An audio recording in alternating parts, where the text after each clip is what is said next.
આજે આપણે ધોરણ 10 બોર્ડની પરીક્ષા માટે કેટલાક અગત્યના દાખલાઓ જોઈશું. અગાઉના વિડીયોમાં આપણે પરીક્ષાલક્ષી અગત્યના દાખલાઓ જોયા છે. આજે આપણે ચેપ્ટર નંબર 12 ઘણા વિદ્યાર્થીઓની ડિમાન્ડ હતી કે ચેપ્ટર નંબર 12 ના દાખલાઓ પણ કરાવો, તો આજે આપણે એને લગતું સૂત્રો અને કેટલાક પરીક્ષાલક્ષી અગત્યના દાખલાઓ જોઈશું. સૌપ્રથમ આપણે જોઈએ ચેપ્ટરનું નામ છે પૃષ્ઠફળ અને ઘનફળ. સૌપ્રથમ આપણે પૃષ્ઠફળ અને ઘનફળ. તો પૃષ્ઠફળ, ઘનફળ, અહીંયા આવશે આકાર. આપણે આકૃતિ પણ દોરીશું. ઘન,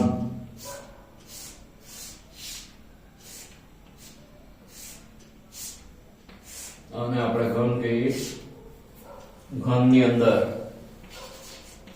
લંબાઈ, પહોળાઈ અને ઊંચાઈ બધું જ L ગણાશે. ઘનનું પૃષ્ઠફળ ઘનની બાજુ આવશે 6, તો ઘનનું પૃષ્ઠફળ થશે 6x².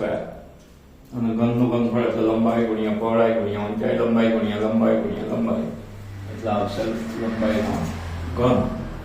પરીક્ષાની અંદર, બોર્ડની પરીક્ષાની અંદર 2 માર્ક તમારા સૂત્રો ઉપરથી પણ મળી શકશે. ડાયરેક્ટ જ સૂત્રો લખવાનું આવશે. લંબઘન,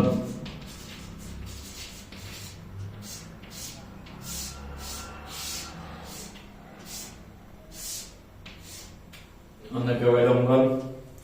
લંબઘનની અંદર લંબાઈ, પહોળાઈ અને ઊંચાઈ.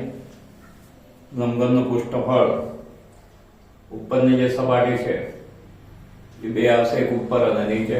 સામેની સપાટી સામેની સાઈડ અને સાઈડ ઉપરની 2, એટલે આનું પૃષ્ઠફળનું સૂત્ર થશે 2 into bracket LB plus BH plus LH. આગળ 2 કોમન કરીશું એટલે 2LB plus 2BH plus 2LH. અને ઘનફળ આવશે L ગુણ્યા B ગુણ્યા H.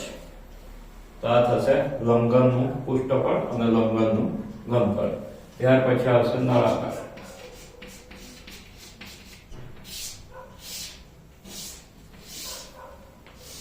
આને કહીશું નળાકાર. નળાકારમાં આમ આપણે ત્રિજ્યા R વડે દર્શાવીશું. ઊંચાઈ નળાકારની H. નળાકારની અંદર પૃષ્ઠફળમાં 2 ભાગ પડશે. એક વક્ર સપાટી, વળેલો ભાગ, વક્ર સપાટીનું ક્ષેત્રફળ.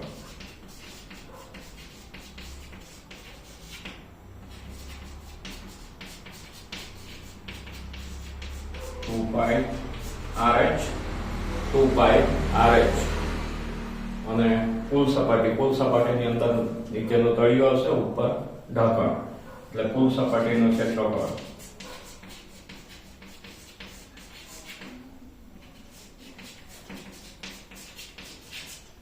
બરાબર 2πr. વક્ર સપાટીનું તો આવશે જ, વત્તા πr² ઉપરનું, πr² નીચેનું, એટલે અહીંયા આવશે 2πr². બંનેમાંથી 2πr આપણે કોમન લઈશું, તો 2πr કૌંસની અંદર h વત્તા r. આ સૂત્ર બનશે કુલ સપાટી. વક્ર સપાટી પૂછાય 2πrh, કુલ સપાટી 2πr h પ્લસ r. કેવી રીતે આવ્યું એ જે તમને બતાવ્યું છે. વક્ર સપાટી વત્તા તળિયું અને ઢાંકણ. વક્ર સપાટીનું 2πrh, તળિયાનું πr², 2πr². અને ઘનફળનું સૂત્ર આવશે πr²h, એટલે નળાકારનું ઘનફળ મળશે. ત્યાર પછી આપણે જોઈશું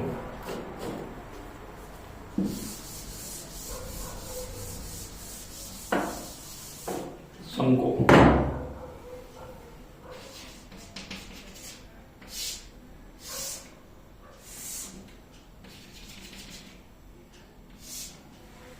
શંકુની અંદર 2 ઊંચાઈ આવશે.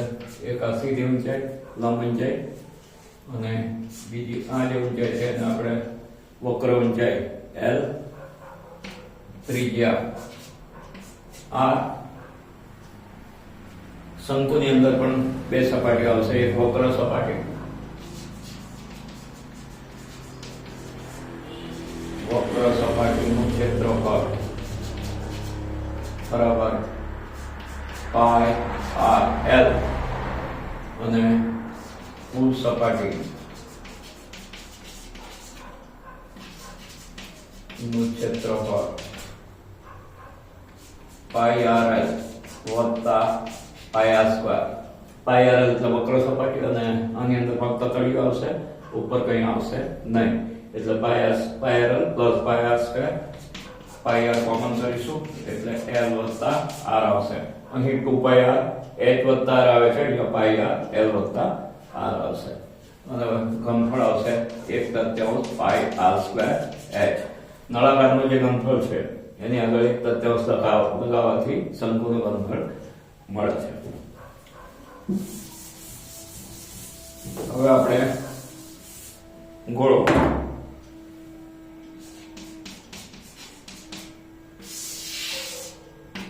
ગોળામાં એક જ માપ આવશે ત્રિજ્યા અને ગોળાની વક્ર સપાટીનું ક્ષેત્રફળ, ગોળાની કુલ સપાટીનું ક્ષેત્રફળ એ પણ 1 નું 1 આવશે.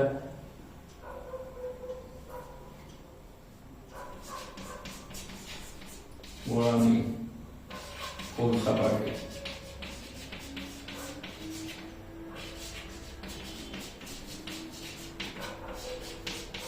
4 પાઈ આર સ્ક્વેર. ગોળાનું ઘનફળ આવશે 4/3 પાઈ આર ઘન. ત્યાર પછી આવશે અર્ધગોળો.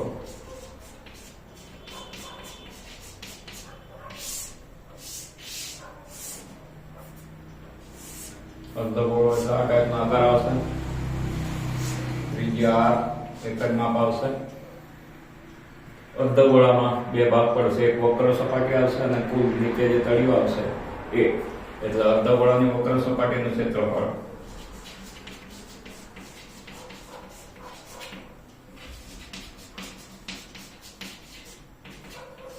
પાઈ આર સ્ક્વેર. અર્ધગોળાની કુલ સપાટીનું ક્ષેત્રફળ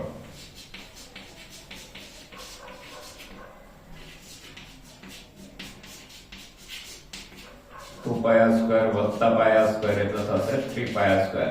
અને ઘનફળ આવશે ગોળાના ઘનફળથી અડધું એટલે 2/3 પાઈ આર ઘન. આ 6 સૂત્રો પૃષ્ઠફળ અને ઘનફળ માટે પરીક્ષા માટે ઘણા જ અગત્યના છે. આ સૂત્ર પર આધારિત આપણે પરીક્ષા લક્ષી કેટલાક અગત્યના દાખલાઓ ગણવા જોઈએ.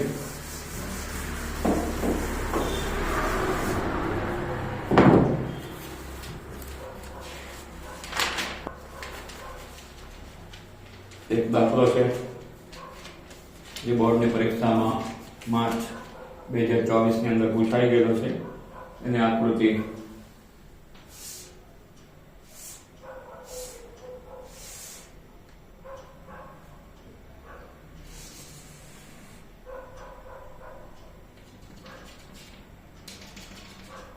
આ ટાઈપની છે.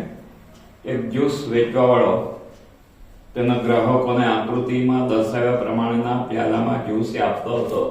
આ એક ગ્લાસની ડિઝાઇન છે. ગ્લાસ સામેથી આપણે જોઈશું તો ગ્લાસ તમને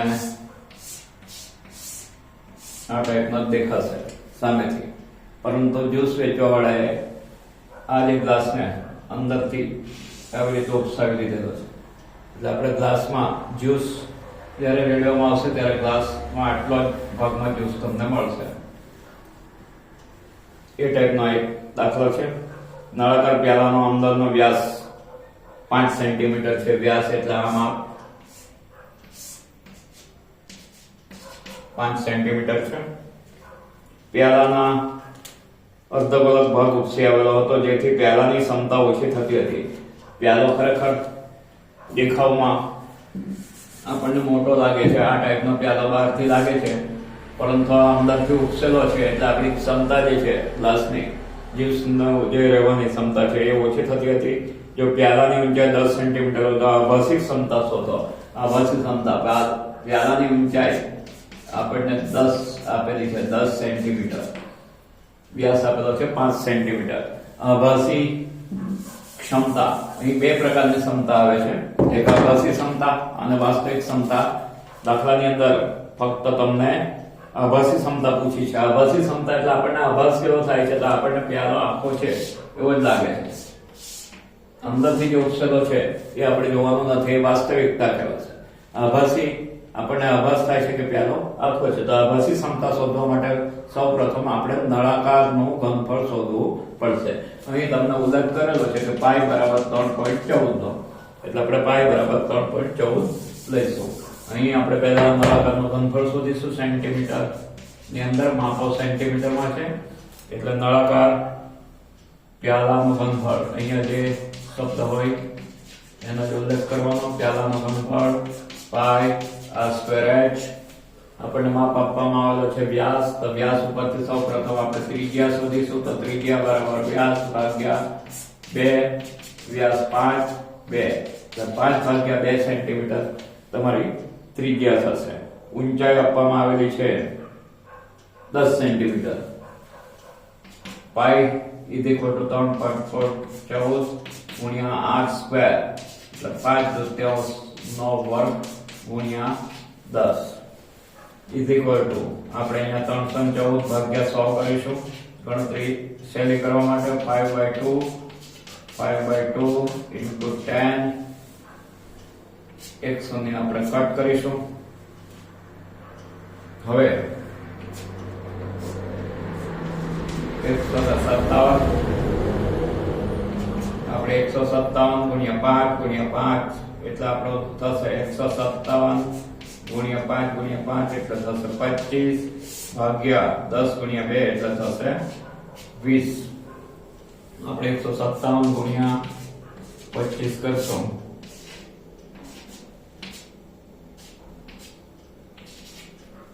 7 × 14 1 + 10 ને 11 2 × 2 ને 3 7 × 35 5 × 25 26 27 અને 28 5 × 5 ને 2 7 આપણો સરવાળો થશે 5 3925 ભાગ્યા 20. આપણે 20 એટલે પહેલા 2 ભાગી નાખીશું અને 1 પોઈન્ટ ખસેડી દઈશું એટલે દાખલો ગણવામાં સરળ પડશે. 3925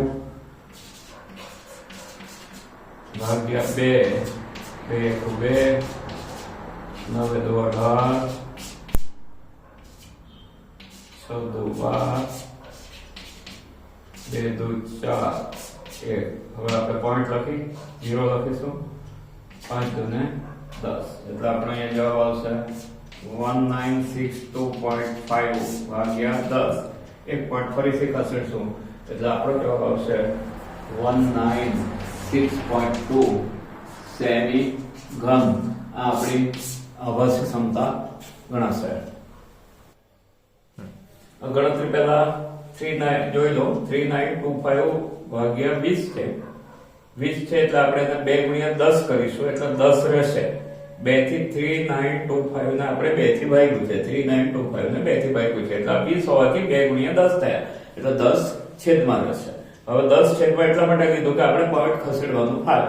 હવે છેદમાં 10 હોવાથી આ બે દશાંશ પોઈન્ટ છે એ અહીંયા આવી જશે એટલે આપણો જવાબ આવે 196.25 cm3.